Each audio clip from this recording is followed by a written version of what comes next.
back in October, I was approached. My practice has always been with members of the Canadian Armed Forces or veterans. So in October last year, they approached me and told me that there was a mandate coming. Everything had been voluntary up to that point, and that there was a group who did not want to be vaccinated. Now, I've been watching the Canadian Armed Forces for a few years now on things that they've been doing to their own people that I call, in a nutshell, the abuse of power. And the vaccine mandate was an absolutely perfect example of that abuse of power. And what had me hesitating didn't last long once they started telling me the stories. And some of those stories were in Linda's article. There's a lot more of them. And I was appalled at what we were doing to our own people. And in fact, to this date, the mandate still exists. You are required to be vaccinated. They were going to get 100% vaccination no matter what it took. There's rumors that they're going to bring in a booster as mandatory. And if you go into any building inside the Canadian Armed Forces, you have to wear a mask still. So, there doesn't look like they're changing their mind. There was rumors that they were going to take back the mandate. I'm not seeing it. I think it's all smoke and mirrors.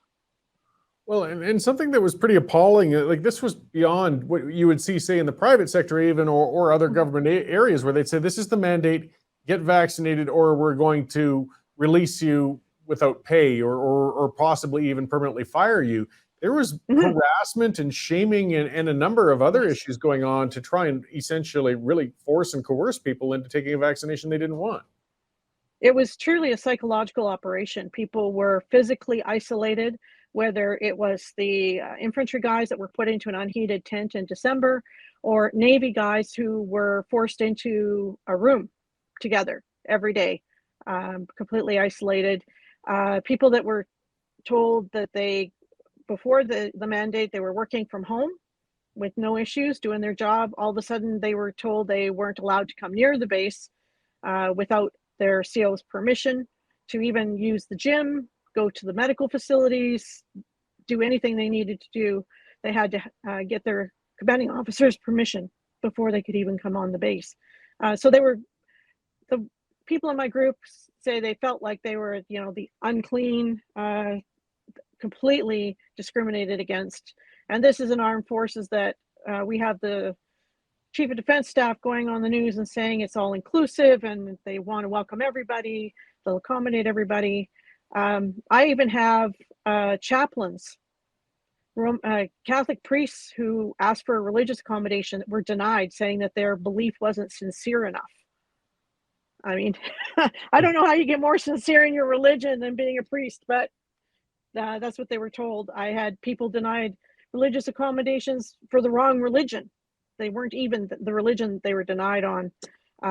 Medical accommodations, people who had decided to take the first shot had a bad reaction, in some cases very serious reactions, and were still ordered to take the vaccination for the second time. And the harassment of our pregnant soldiers and air pilots, unbelievable. You would not believe what they did to these poor women. Yeah, and I mean, you would think the forces have been dealing with a lot of difficulties as it is with treatment of women as they're trying to culturally adapt and change with our female members. Of all things, you'd think they'd be more responsive rather than shaming or humiliating or stressing. I believe one said they were brought to the brink of suicidal thoughts. Yes, and then more than one.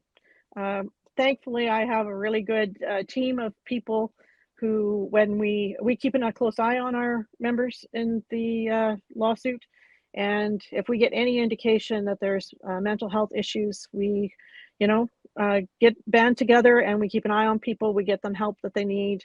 The mental toll on these people. It was the psych op was successful, I would say, in mentally torturing their own troops. I mean, I guess it was a good experiment on their part, but yeah, I mean, if there's been any, I guess, mental pressures typically put on troops in training, is a long debatable thing on how they're treated, but usually it's at least meant to unify the troops because it's so critically important in times of crisis or conflict that they're tight knit and they're together on things. Mhm. This sounds like it was much more of a divisive effort. I mean, not only, setting aside the damage being done to these poor members who were ashamed and isolated from others, but I imagine it hurts morale and unity within the forces as a whole.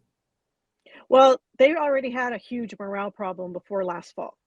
Let's face it, the Canadian Armed Forces was having a really hard time keeping up morale.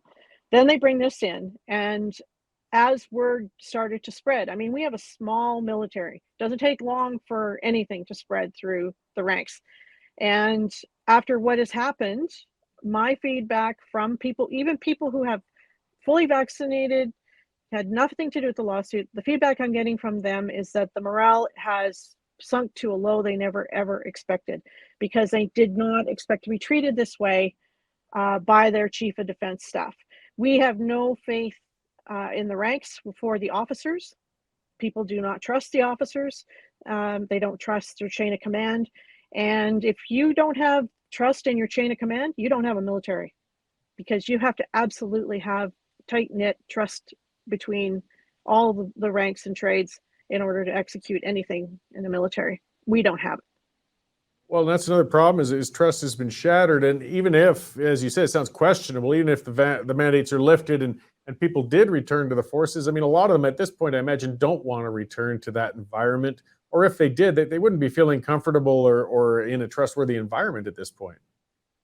They would not be, most do not want to come back, mainly because their confidentiality, their medical privacy was completely violated.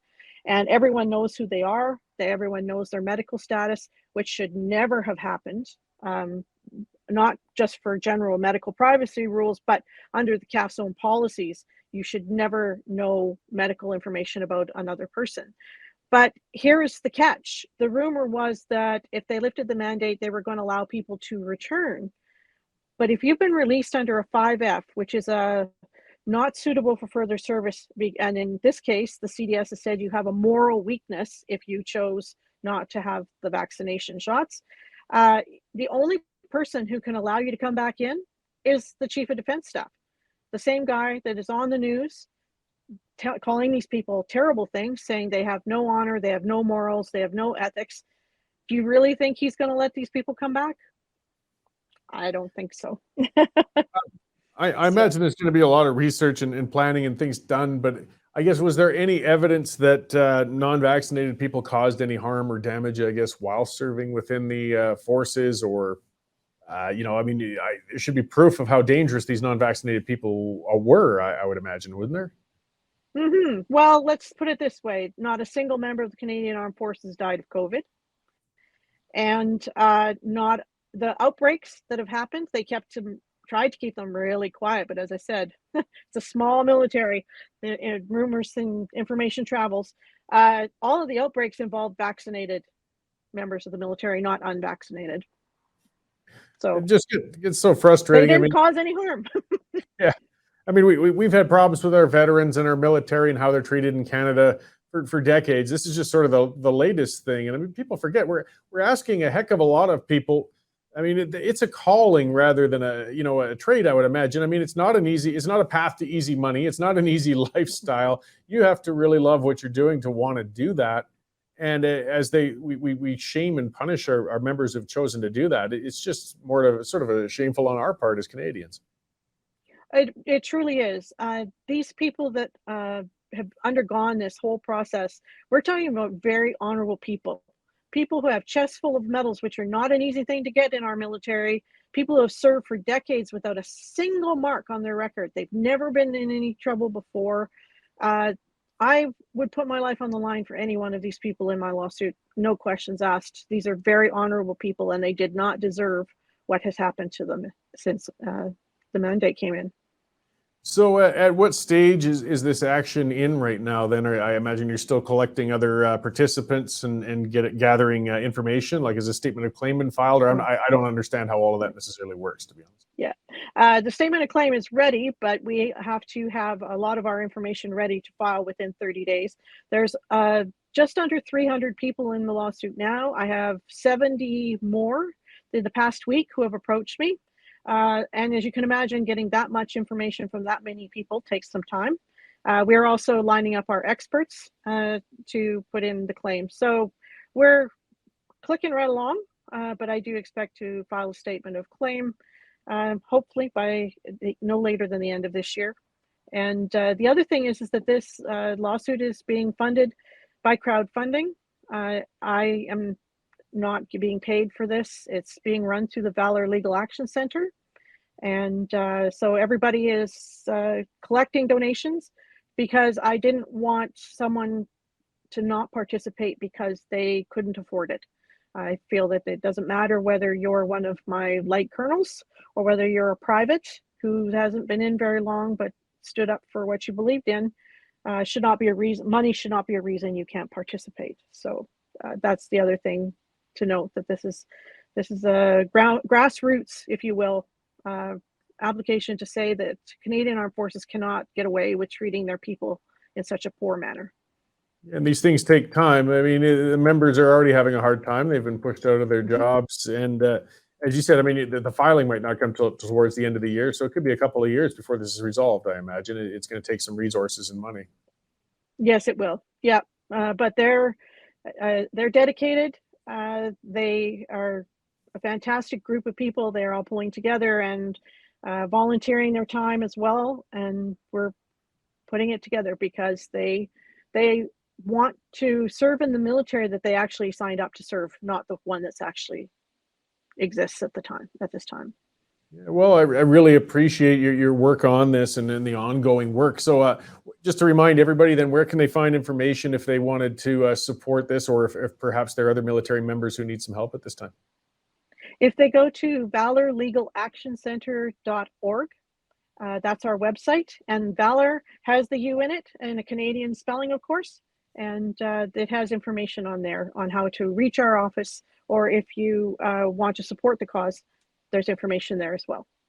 And we also have a Give Send Go account, which is on that website to link. Okay, Give Send Go. Yeah, not everybody's too thrilled with GoFundMe these days, but that's a separate issue altogether. It is. I was glad we hadn't set up a GoFundMe last fall with the truckers, because I'm sure we would have been targeted at the same time. So yeah, well, that's fodder for other shows we've had. It is. All right. Well, thank you very much for coming on to talk to us about this today, and for the work you're doing. And well, I really hope that this gets resolved sooner rather than later. It's just appalling how we treat some of our people who trusted themselves to the armed forces like that. Exactly. Thank you very much for having us on, and look forward to future results. Great. Thanks.